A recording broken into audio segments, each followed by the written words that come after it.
Dirigimos-nos às pessoas de boa fé, sem ideias preconcebidas ou irrevogáveis, mas sinceramente desejosas de se instruírem, e lhes demonstraremos que a maioria das objeções que fazem à doutrina, no caso, a doutrina espírita, provém da observação incompleta, quer dizer, essas objeções, não é, são ressalvas, não concordam, e isso vem da observação incompleta dos fatos e de um julgamento feito com muita leviandade e precipitação, porque muitas vezes são julgamentos feitos na superficialidade do conhecimento. Então, nem conhece, chegou agora e já vai falar. Quer que a pessoa que olha para você e diz assim: olha, você tem cara disso, daquilo, para mim, você isso. Quer dizer, nunca viu e vai tirando da pessoa se ela é boa, se não é, com certeza, muita leviandade e precipitação. Isso é o quê? Imaturidade, não é? Pessoas levianas, precipitadas, impulsivas, que falam o que dá na cabeça, que não aprofundam nas questões, são pessoas imaturas, mentalmente imaturas, emocionalmente imaturas e, consequentemente, não é? Moralmente imaturas, porque uma pessoa imatura é dada à impulsividade. Faz primeiro, pensa depois. Não compromete seu estado moral, porque o número de equívocos e de erros feitos na impulsividade é muito maior. A gente já erra se pensar, se refletir, se agir de chofre, a tendência da gente repetir padrão é muito grande. Então, a gente precisa refletir, e aí entra, né, Regina, a definição do verdadeiro espírita, conter as más tendências. Quando você fala em conter más tendências, você já está lutando contra a precipitação.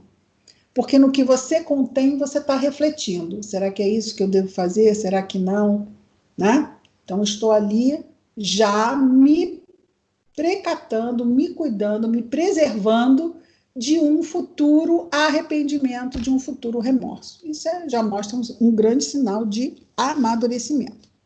E ele nos diz: recordemos inicialmente, em poucas palavras, a série progressiva dos fenômenos que deram origem a esta doutrina. Porque existem várias doutrinas, mas é claro que aqui ele não está colocando doutrina espírita, porque é sobre essa que ele está falando. O primeiro fato observado, então ele vai fazer aqui um histórico, né? Vai fazer um levantamento da série progressiva dos fenômenos que deram origem à doutrina espírita. O primeiro fato observado foi o da movimentação de objetos diversos. Designaram-no vulgarmente pelo nome de mesas girantes ou dança das mesas. Esse fenômeno, que parece ter sido observado primeiramente na América, ou melhor, que se repetiu nesse país, porquanto a história prova que remonta à mais alta antiguidade. Então, quer dizer, não começou nos Estados Unidos, porque esses fenômenos de movimentação de objetos remontam a mais antiga civilização que seja. Mas ele voltou a acontecer lá, primeiramente, na América. Isso em meados do século XIX, né? Produziu-se acompanhado de circunstâncias estranhas, tais como ruídos insólitos, pancadas sem causa ostensivamente conhecida. Esse é o caso das irmãs Fox, certo? É o caso de 3 irmãs que moravam com seus pais numa casa e começaram a ouvir batidas. E então elas começaram a se comunicar com essas batidas. Fato é que elas descobriram que era um caixeiro viajante que foi assassinado pelos antigos moradores da casa e tinha sido enterrado dentro daquela casa. Então ele estava ali como que vamos dizer assim, buscar que seja denunciar o que aconteceu com ele, né? Já que havia pessoas que podiam trazer à luz o fato, eram médiums, né? As meninas tinham mediunidade, as irmãs Fox. Daí ou melhor, dali, propagou-se rapidamente pela Europa e por outras partes do mundo. A princípio, provocou muita incredulidade, claro, né? Porque, como Tomé, eu só acredito o quê? Vendo, né? Começa a acontecer ali, eu sou... O próprio Kardec, né? Quando disseram a ele, em 1854, que haviam reuniões onde as mesas respondiam perguntas, ele foi o primeiro a dizer que não acreditava naquilo, porque uma mesa não tinha nervos para sentir, nem cérebro para pensar, ou seja, uma mesa não poderia dar respostas, e não foi. Um ano depois, ele foi de novo convidado, e só um ano depois é que ele cedeu às evidências do fato que estava acontecendo, e em 1855 é que ele começou a frequentar, e aí se envolveu com os estudos que acabaram desaguando no Livro dos Espíritos, neste livro aqui, né? Então, dali propagou-se para a Europa e por outras partes do mundo. A princípio provocou muita incredulidade, mas em breve a multiplicidade das experiências não mais permitiu que se duvidasse da sua realidade. Se esse fenômeno se tivesse limitado ao movimento dos objetos materiais, no caso, né, que acontecia muito com as mesas, né, poderia explicar-se por uma causa puramente física, ou seja, se fosse simplesmente um movimento, moveu da direita para a esquerda, da esquerda para a direita, ou saiu dando batidinhas, poderia ser física. Isso poderia nos explicar o quê? O magnetismo, certo? O nosso magnetismo animal poderia provocar um movimento de objetos, não pode? Estão aí a telecinese. Telecinese é um poder anímico, uma faculdade anímica, onde eu posso mover objetos com a força da minha mente e fluídica, né? Então, pensamento e vontade manipulam os fluidos. Então, são pessoas que conseguem utilizar essa faculdade de telecinese e movem os objetos. E não há nenhum espírito tentando se comunicar. É uma faculdade anímica. Estamos longe de conhecer todos os agentes ocultos da natureza. Gente, tudo bem até aqui? Tá? Tudo bem? Ok.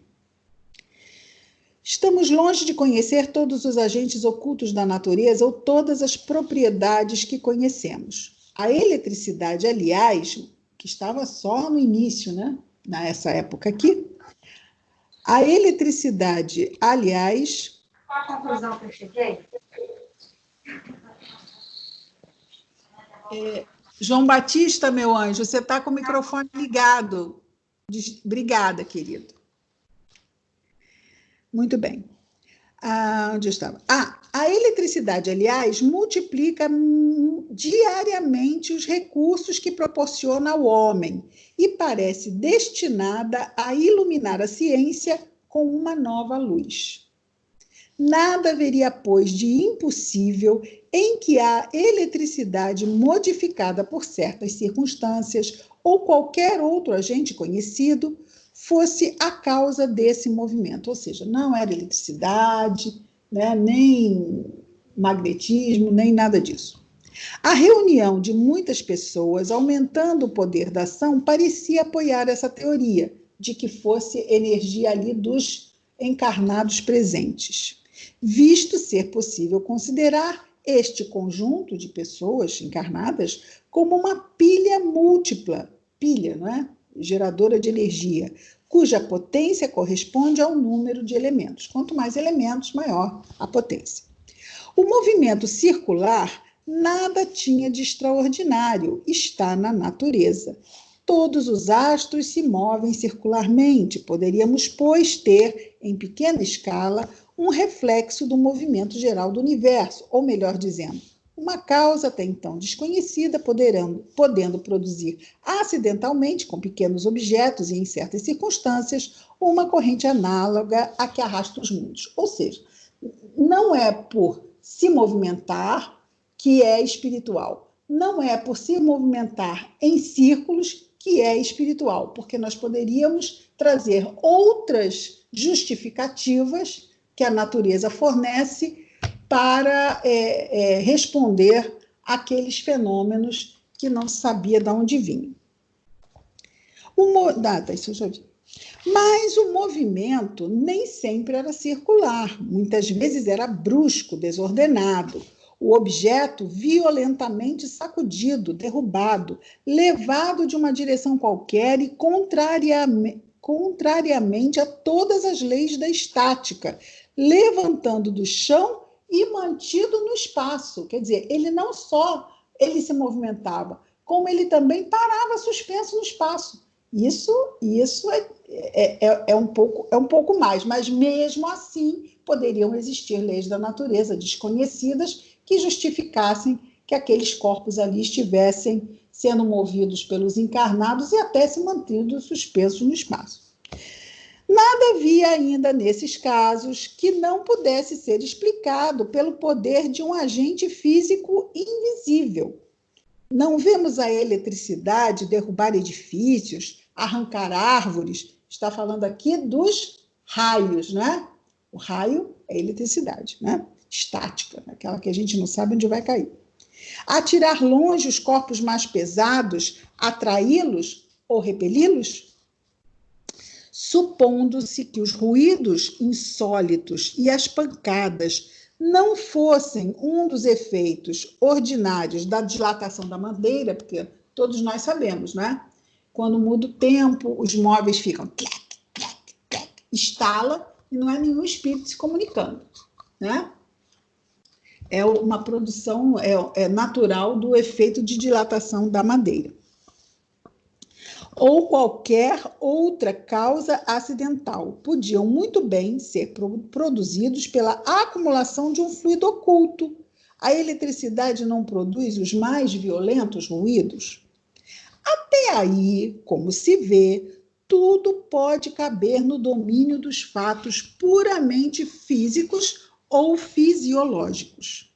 Mesmo sem sair desse círculo de ideias, havia ali matéria de estudos sérios e dignos de prender a atenção dos sábios. Ou seja, se não entrássemos além da questão dos espíritos, se só tivéssemos aquilo, diz Kardec, mesmo sem sair desse círculo de ideias, havia ali já suficiente matéria de estudos sérios e dignos de prender a atenção dos sábios. Por que assim não aconteceu? É penoso dizê-lo, mas isso se deve a causas que provam, entre mil fatos semelhantes, a leviandade do espírito humano. Ele vai aprofundar. De início, a vulgaridade do objeto principal que serviu de base às primeiras experiências talvez não lhes fosse estranha. Vulgaridade por quê? Porque a coisa mais comum é uma mesa. Não tem uma casa que não tenha uma mesa. Então, a mesa é um objeto bem vulgar, bem comum. É que a gente acha que vulgar é uma coisa... A gente tem, às vezes, uma ideia moral do termo vulgar. Mas vulgar quer dizer comum. Que influência não tem tido, muitas vezes, uma palavra sobre as coisas mais graves? Então ele está colocando aqui, porque foi uma mesa, quem vai dar atenção a uma mesa? Talvez se tivesse sido um outro objeto não tão vulgar. Então vejamos que até esse detalhe, o orgulho, né? O orgulho dos doutos, dos sábios, muitas vezes fica comprometido quando se apresentam coisas grandes em vestimentas simples. Jesus nasceu aonde? Numa manjedoura, num estábulo. E se ele tivesse nascido num palácio? Talvez ele tivesse sido visto de forma diferente? Interessante, não é? Então, uma vez Jesus falou que o Pai revela as verdades junto ao quê? Aos simples. Por quê? Porque aqueles que se acham muito estão tão cheios de verdades, com tão pouca disponibilidade a aceitar as coisas simples, como é que vão aceitar coisas novas? Porque é claro que aí entram, vamos lembrar lá dos homens do templo, não é? Que tem o seu status. Qualquer coisa nova que surja também pode o quê? Pode abalar as posições de poder vigente material, do status quo estabelecido, e os simples têm o que a perder? Nada, né? Nada. Não tem nada a perder. Então, nós temos muito mais disponíveis e flexíveis e abertos, não é, para verdades novas. Claro que para enfrentar um estudo sério teria que ser uma mente como a de Kardec, um cientista, um estudioso, já habituado a desenvolver esse tipo de estudos. E aí Kardec fala o seguinte, que influência não tem tido muitas vezes uma palavra sobre as coisas mais graves, sem considerar que o movimento podia ser transmitido a um objeto qualquer, ou seja, não eram só as mesas, podia ser outra coisa qualquer. As ideias, depois foram as pranchetas, lembram? A prancheta deixou de ser a mesa, passou a ser a prancheta. Podia ser transmitido a um objeto qualquer. A ideia das mesas prevaleceu, talvez por ser o objeto mais cômodo e porque todos se sentam mais naturalmente em volta de uma mesa do que em qualquer outro móvel, ou seja, muito sentido nisso. Ora, os homens superiores são às vezes tão pueris, ou seja, tão imaturos, que não seria impossível a certos espíritos de escola se julgarem diminuídos caso se ocupassem com o que se convencionara chamar dança das mesas. Vou repetir. Ora, os homens superiores são às vezes tão pueris que não seria impossível a certos espíritos de escola se julgarem diminuídos caso se ocupassem com o que se convencionara chamar dança das mesas. Eu não sei se vocês vão concordar. Eu não sei com relação a outra tradução. Os homens superiores são às vezes tão pueris que não seria impossível. Porque se são espíritos de escola, vamos combinar, vão se julgar diminuídos? O que vocês acham? Espíritos de escola não vão se julgar diminuídos. Mas fato é que espíritos de escola não precisavam estar ali em volta das mesas girantes. Precisavam? O que vocês acham? Por que eles não precisavam? Porque ainda não era a fase dos estudos sérios. A primeira fase foi uma fase de chamar a atenção, certo?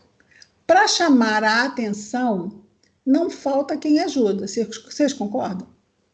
Então, nós temos, por exemplo, vocês estão em casa. Se for para fazer a comida do almoço, ninguém vai chamar a criança de 8 anos para fazer isso. Mas se for para varrer a casa, dá para chamar, não dá? Então, para passar para os estudos sérios, seriam espíritos sérios, mais preparados. Mas para aquela primeira fase, não precisava isso, precisava. Poderiam ser espíritos batedores? O que vocês acham? Ali nas reuniões de mesa girante? Poderiam.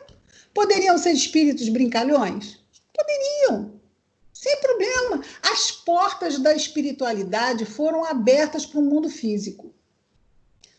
Eles iam, frequentavam as reuniões, já estavam lá, né, com seus amigos mesmo, frequentando, muitas vezes até, né, espíritos familiares que queriam ajudar. Então, onde que eu deixei o pino do meu chapéu? Ou onde que eu deixei a caixa de bombons que o fulano me deu? Onde que papai que morreu deixou o testamento? E os espíritos iam lá. Ora, espírito superior não faz isso, não é? Mas aquela era uma primeira fase. Então, muitas vezes, um cientista vai olhar aquilo ali e vai dizer assim, isso aí não é assunto para pesquisa, porque isso é uma brincadeira, nada de sério se tira daí. Né? Então, vai dizer que ele sabe lá onde ele estava, ele só está querendo, ele está forjando, então, a ideia de que poderia ser forjado também, né? Eu vou repetir aqui. Onde é que estamos? Ora, os homens superiores são às vezes tão pueris que não seria impossível a certos espíritos de Skoll julgarem-se diminuídos. Ah, já entendi. Entendi. Vamos imaginar os homens superiores. São superiores aonde? Moralmente? São superiores no mundo. Então, muitas vezes nós vamos ter essas mesas girantes acontecendo em grandes saraus de pessoas até da nobreza, não é? Pessoas importantes no mundo. Os homens superiores do mundo. Então, mas são pueris, podem ser superiores, mas são pueris. Estão interessados em saber se madame do não sei o quê está apaixonada por mim. Então, é claro que os espíritos de Skoll, e não é para eles aquilo ali. Então, eles mandavam o quê? Espíritos para fazer essa primeira parte do trabalho, não precisavam ser espíritos superiores. Com certeza que não. É mesmo provável que, se o fenômeno observado por Galvani, gente, Galvani é eletricidade, né? Me respondam aí, vocês mais estudiosos das questões físicas, se o fenômeno observado por Galvani, a gente fez isso aqui, deixa eu pegar aqui, só um minutinho.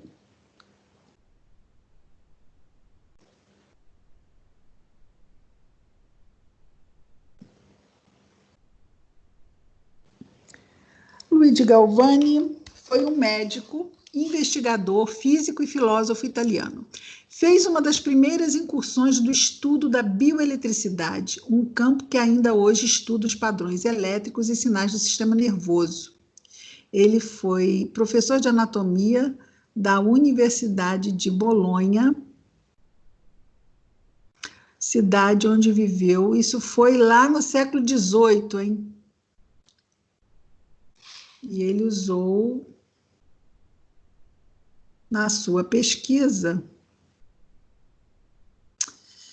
eu acho que foi anatomia membrana pituitária, eu não sei, mas acho que ele usou...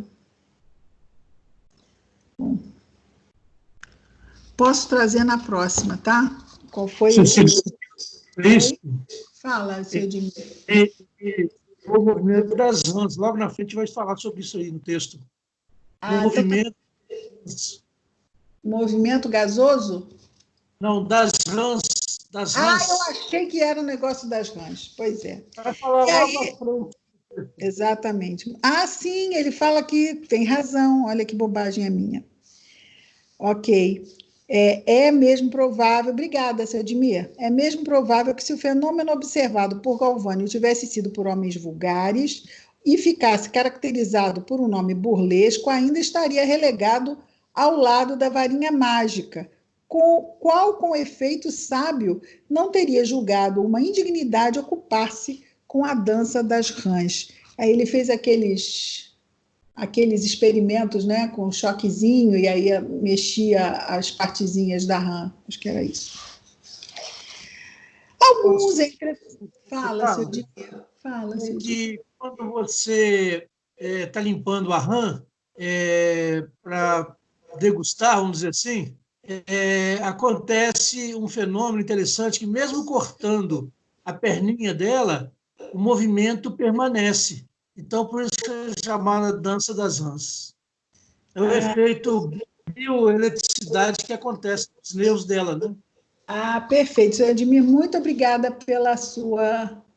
Foi muito importante. Isso mesmo. Bom, eu sempre comi rã, comprava congelada, já não via a perninha dela mexendo. Alguns, entretanto, bastante modestos para convirem... Opa, falta um minuto. Acho que não convém entrar em mais um parágrafo. Muito bem. Então, nós vamos terminar com Galvani, com sua dança das rãs. E na semana que vem, então, nós terminamos aqui o item 3 e já começamos o item 4. Vou ver se consigo, então, pegar esse vídeo e deixa eu me colocar aqui para a gravação. Alguma dúvida, gente, do que a gente viu hoje? Vocês queiram